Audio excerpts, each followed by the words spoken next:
You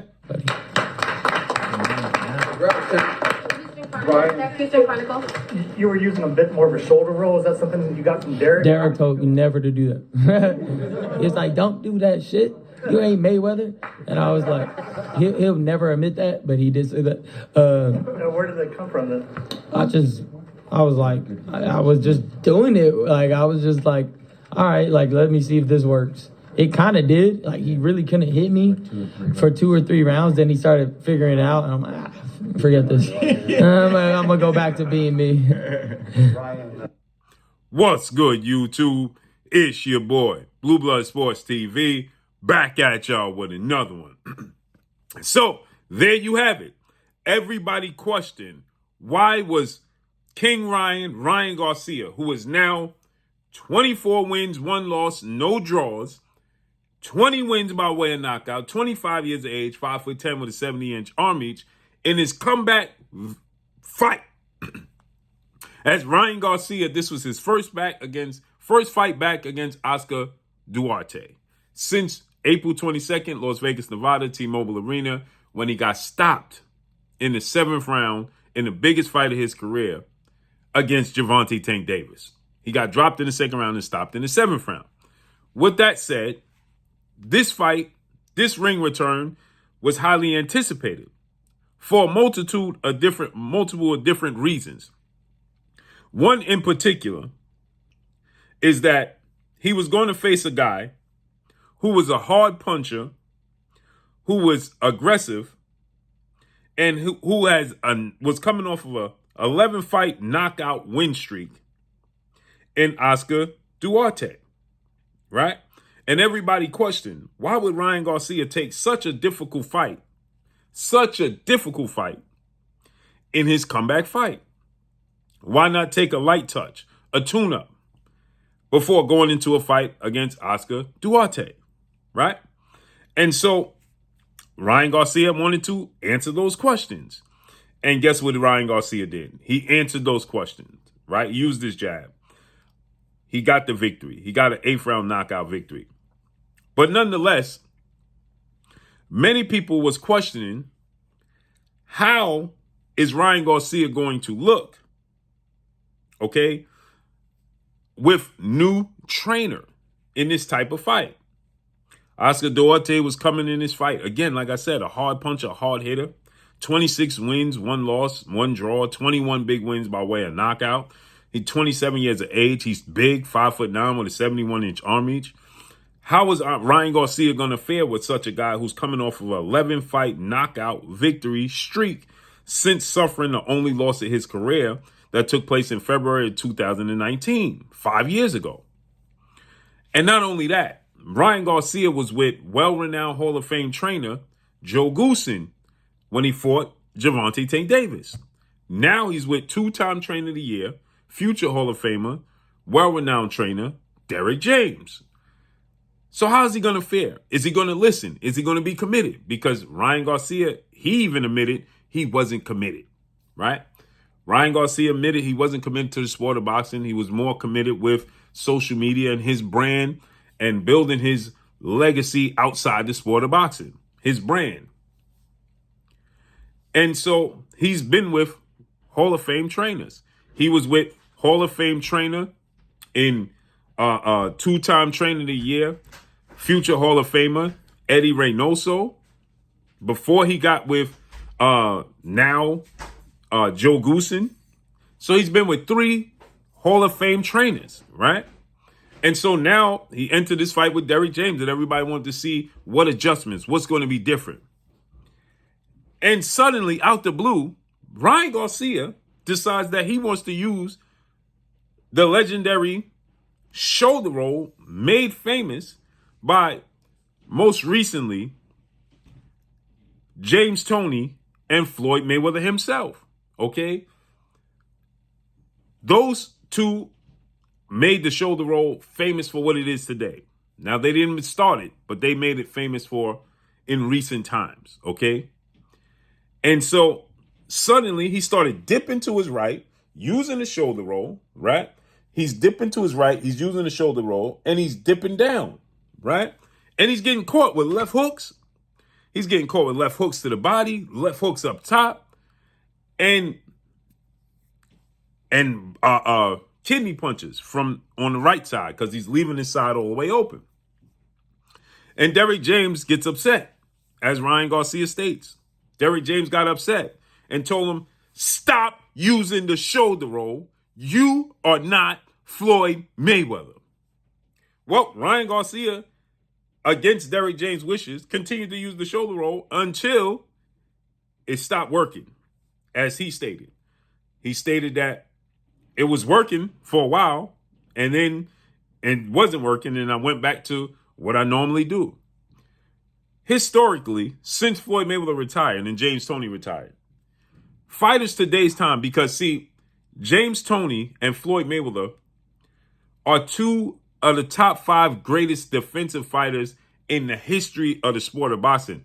I think they're number 1 in Floyd Mayweather, and I have James Toney at number 4, right? Are the greatest defensive fighters. Now I have Pernell Whitaker up there, and a few other fighters, right? But great fighters, right? Defensive fighters.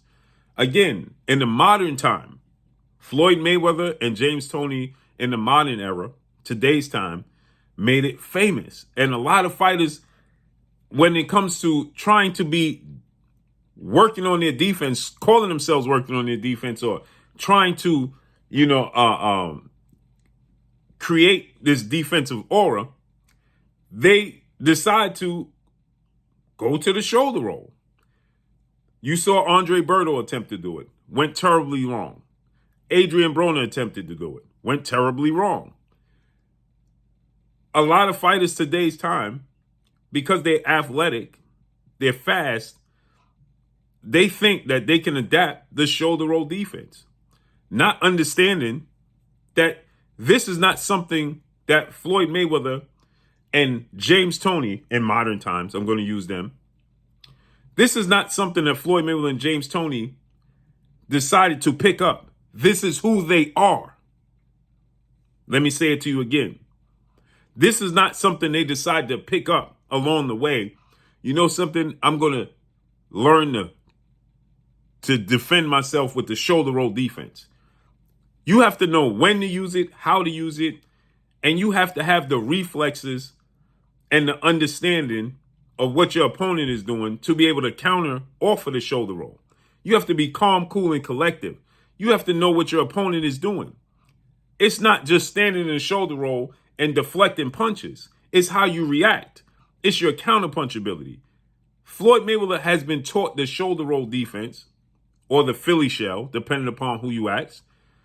And James Toney, they have been taught this since they came out the crib, out the womb. They don't know no other way to fight defensively. They automatically, if you watch James Toney, if you watch Floyd Mayweather, this is not something that they just stand in the entire fight. They use it at specific times. Sometimes you'll see Floyd Mayweather with a high guard. Sometimes you see his hands at his side. Sometimes you see him in a pull counter stance with a stance extremely wide, his lead hand, his jab hand by his side, by his waist, and his right hand cocked back so he could pull and counter, right? So he's not always in the shoulder roll. Sometimes Floyd Mayweather will give you all those different looks, right? In one round. James Toney, same thing. Exact same thing. If he wants to walk you down with the shoulder roll, if he wants to walk you down with a high guard, if he wants to walk you down just athletic, loose with his hands at his side and just counter, with lead punches off of that. You have to know when and where and how to use it. So for Ryan Garcia to tell the world that he just decided in the middle of the fight, when asked again, why did you do it? He says, I don't know. I just decided to do it. Out the blue. Ryan Garcia, when you listen to Joe Goosen stated something that's very important. He says, you don't train Ryan Garcia. You just go along for the ride. Now, it seems like Ryan Garcia has a lot more respect and he is willing to concede to Derrick James more so than anybody else, it seems. But listen to what he said again.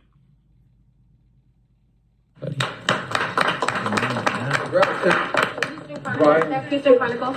You were using a bit more of a shoulder roll. Is that something you got from Derrick? Derrick told me never to do that. Derrick told me never to do that. Right? Now watch, he's going to be asked, so why'd you do it? Don't do that shit. You ain't Mayweather. And I was like, he'll never admit that, but he did say that. Now, where did it come from then? Well, where did it come from then? I was like, I was just doing it. Like, I was just like, all right, like, let me see if this works. It kind of did. Like, he really couldn't hit me for 2 or 3 rounds. Then he started figuring it out. And I'm like, forget this. I'm going to go back to being. So discipline is a part of listening to your corner, and respecting the game plan is a part of discipline. And it seems like Ryan Garcia, along with many other great fighters, there was times where you see Floyd Mayweather Sr. in the corner yelling at Floyd Mayweather. Man, you ain't Roger Mayweather, late, great, legendary Roger Mayweather, yelling at Floyd. You ain't listening. You ain't doing X, Y, and Z. Because they're not in the ring and they don't see the same thing that the fighters see. But to just completely switch your defensive stance to the shoulder roll defense out the blue for no apparent reason, just because you feel like the time calls for it. These are the types of lapses that Ryan Garcia cannot have. He got away with that against Oscar Duarte tonight. When you step up in level of competition like the Taint Davis, the Devin Haney's, the Shakur Stevensons, the Teofimo Lopez's of the world, the Josh Taylors, the Regis Prograis of the world, you absolutely cannot have that type of lapse in discipline, period. Point blank and period. And for all the fighters out there, young fighters who choose to use the shoulder roll, understand something. James Toney, Floyd Mayweather, they didn't choose to use the shoulder roll. The shoulder roll chose them. And that's all I got for y'all. Make sure you hit the like button. Drop a comment in the comment section. Let me know what y'all think. Y'all already know what it is. It's your boy Blue Blood Sports TV. Hate, like, comment, and subscribe. You haven't subscribed, hit the subscribe button, hit the like button, hit the bell icon, and get all the new notifications. Follow me on Instagram at Blue Blood Sports TV, all one word. That's all I got for y'all. I'm gone. Peace.